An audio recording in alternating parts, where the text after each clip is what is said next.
जय हिंद। कैसे हैं आप सब लोग। दोस्तों, आज हम बात करेंगे अश्वगंधा के बारे में। अश्वगंधा चूर्ण को मैं बहुत सालों से अपने पेशेंट के ऊपर प्रयोग कर रहा हूँ और इसके फ़ायदे और नुकसान दोनों को अच्छे से जानता हूँ।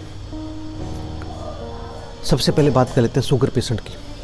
शुगर पेशेंट के लिए अश्वगंधा चूर्ण एक बहुत ही अच्छी मेडिसिन है। ये ब्लड शुगर को कम करके शरीर को दोबारा से नरिश करता है और कमज़ोरी को दूर करता है। अगर आपका कोलेस्ट्रॉल बहुत बढ़ा हुआ है, उसमें अश्वगंधा बहुत फ़ायदेमंद साबित होता है। ये कोलेस्ट्रॉल को कम करता है और हमारे हार्ट को मजबूत बनाता है। अगर आपको बॉडी में कहीं पेन है, जैसे कमर में दर्द, घुटनों में दर्द, उसके लिए अश्वगंधा एक बहुत अच्छी मेडिसिन है। ये कमर दर्द को दूर करके मांसपेशियों को मजबूत बनाता है और पेन को कम करता है। दोस्तों, अश्वगंधा चूर्ण ब्रेन के लिए बेस्ट टॉनिक है। ये नींद ना आना, घबराहट, बेचैनी, एंग्जाइटी, डिप्रेशन, इन सब में सबसे बेस्ट मेडिसिन है।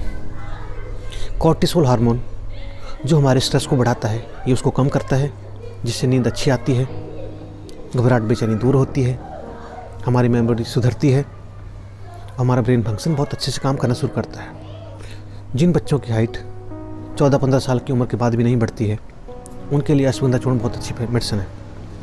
आप उनको हर रोज़ सुबह शाम 1-1 चम्मच अश्वगंधा चूर्ण मिश्री मिला के दूध से दें।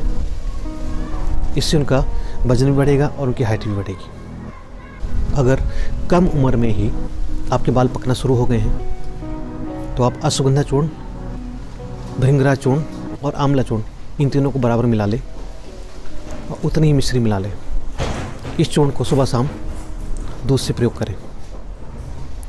कुछ ही दिनों में आप देखेंगे कि आपके बाल पकना बंद हो जाएंगे और फिर से काले होना शुरू हो जाएंगे। अश्वगंधा चूर्ण कमज़ोरी दूर करने के लिए एक बहुत अच्छी मेडिसिन है। अगर आपके शरीर में खून की कमी है, कमज़ोरी बनी रहती है, उसमें आपको अश्वगंधा चूर्ण का प्रयोग ज़रूर करना चाहिए। कुछ लोग इसे टेस्टोस्टेरोन बूस्टर भी मानते हैं, परंतु ये डायरेक्ट टेस्टोस्टेरोन नहीं बढ़ाता है। अगर आप बहुत स्ट्रेस में रहते हैं, चिंता में रहते हैं, तनाव में रहते हैं, तो उससे आपका टेस्ट लेवल डाउन आ जाता है। ऐसे टाइम पे अगर आप अश्वगंधा का चूर्ण प्रयोग करेंगे तो आपका कॉर्टिसोल हार्मोन डाउन आएगा और टेस्ट लेवल अप जाएगा। बट अगर आप मेंटली एकदम फिट हैं और उसके बाद अगर आप अश्वगंधा चूर्ण का प्रयोग करते हैं, तो उतना टेस्ट लेवल नहीं बढ़ेगा। इसलिए ये डायरेक्ट टेस्टोस्टेरोन नहीं बढ़ाता है, ये आप याद रखें। दोस्तों, फ़ायदे से ज़्यादा नुकसान के बारे में जानना बहुत ज़रूरी है। अगर आपका ब्लड शुगर लेवल बहुत डाउन रहता है, तो आपको कभी भी अश्वगंधा चूर्ण का प्रयोग नहीं करना है, क्योंकि ये ब्लड शुगर को और डाउन करता है। अगर आपको हाइपर एसिडिटी है, पित्त बहुत ज़्यादा रहता है, तो आपको कभी भी अश्वगंधा का चूर्ण प्रयोग नहीं करना है। अगर आप सोचते हैं कि आपको नींद नहीं आ रही है, अश्वगंधा चूर्ण लेने से आपको नींद अच्छी आएगी, तो ऐसा नहीं है। अगर आपको पहले से एसिडिटी है, तो अश्वगंधा चूर्ण लेने के बाद आपकी नींद और उड़ जाएगी। यह सिर्फ वात प्रकृति वालों को फ़ायदा करता है। वात दोष की वजह से जिनको नींद नहीं आ रही है, उनके लिए बहुत फ़ायदेमंद चीज़ है।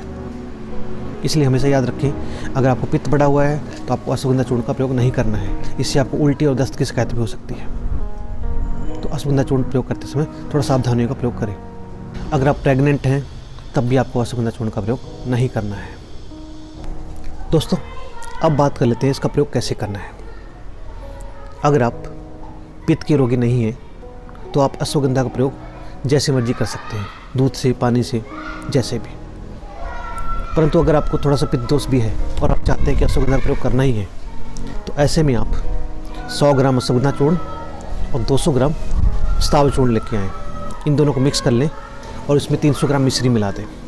अब इसकी तासीर थोड़ी ठंडी हो जाएगी। अब आप इसको सुबह शाम या फिर एक टाइम दूध से ले सकते हैं। इससे कमज़ोरी दूर होगी, ब्रेन फंक्शन सुधरेगा, छोटे बच्चों की हाइट बढ़ेगी और भी इसके बहुत ज़्यादा फ़ायदे हैं। इसके अलावा कुछ और अगर पूछना चाहते हैं तो आप मुझे कमेंट कर सकते हैं। मिलते हैं अगली वीडियो में, तब तक जय हिंद, जय भारत।